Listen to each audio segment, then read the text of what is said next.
On the afternoon of Friday, June 2, 18, I was entering in my casebook some memoranda having reference to the very curious matter of the Duchess of Datchet's deed box.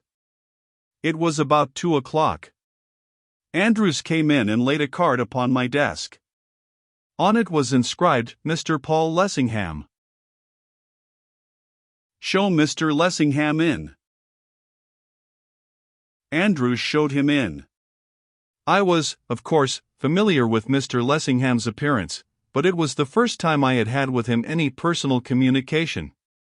He held out his hand to me.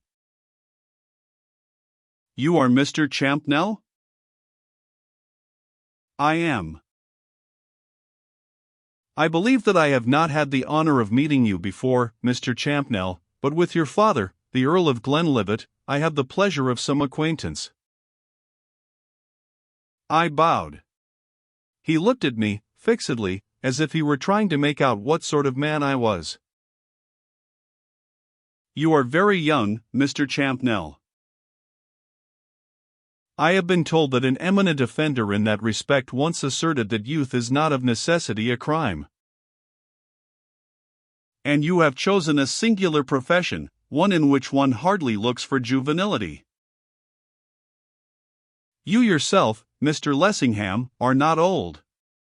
In a statesman one expects grey hairs. I trust that I am sufficiently ancient to be able to do you service." He smiled. "I think it possible.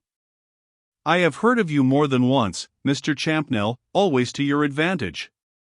My friend, Sir John Seymour, was telling me, only the other day, that you have recently conducted for him some business, of a very delicate nature, with much skill and tact, and he warmly advised me, if ever I found myself in a predicament, to come to you. I find myself in a predicament now." Again I bowed.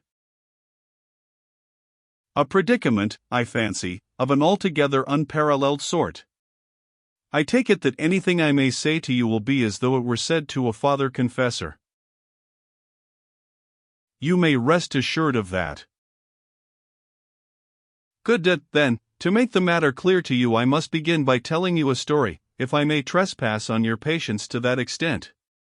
I will endeavor not to be more verbose than the occasion requires." I offered him a chair, placing it in such a position that the light from the window would have shone full upon his face.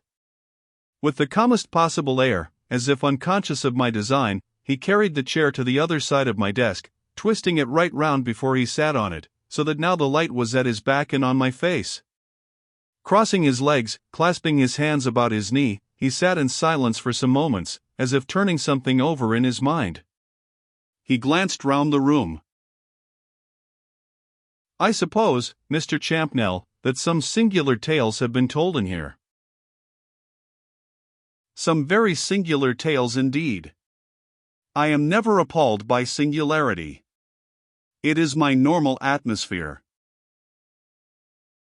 "And yet I should be disposed to wager that you have never listened to so strange a story as that which I am about to tell you now.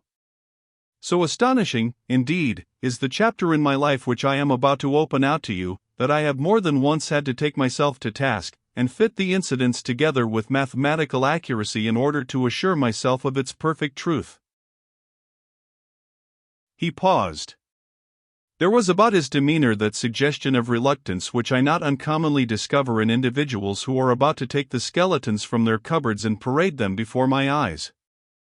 His next remark seemed to point to the fact that he perceived what was passing through my thoughts. "My position is not rendered easier by the circumstance that I am not of a communicative nature. I am not in sympathy with the spirit of the age which craves for personal advertisement.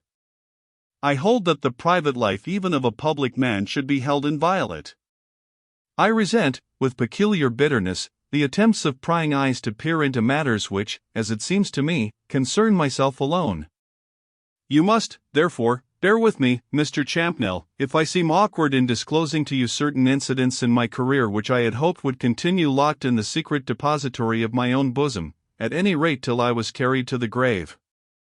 I am sure you will suffer me to stand excused if I frankly admit that it is only an irresistible chain of incidents which has constrained me to make of you a confidant. My experience tells me, Mr. Lessingham, that no one ever does come to me until they are compelled. In that respect I am regarded as something worse even than a medical man. A wintry smile flitted across his features. It was clear that he regarded me as a good deal worse than a medical man. Presently he began to tell me one of the most remarkable tales which even I had heard. As he proceeded I understood how strong, and how natural, had been his desire for reticence. On the mere score of credibility he must have greatly preferred to have kept his own counsel. For my part one own, unreservedly, that I should have deemed the tale incredible had it been told me by Tom, Dick, or Harry, instead of by Paul Lessingham.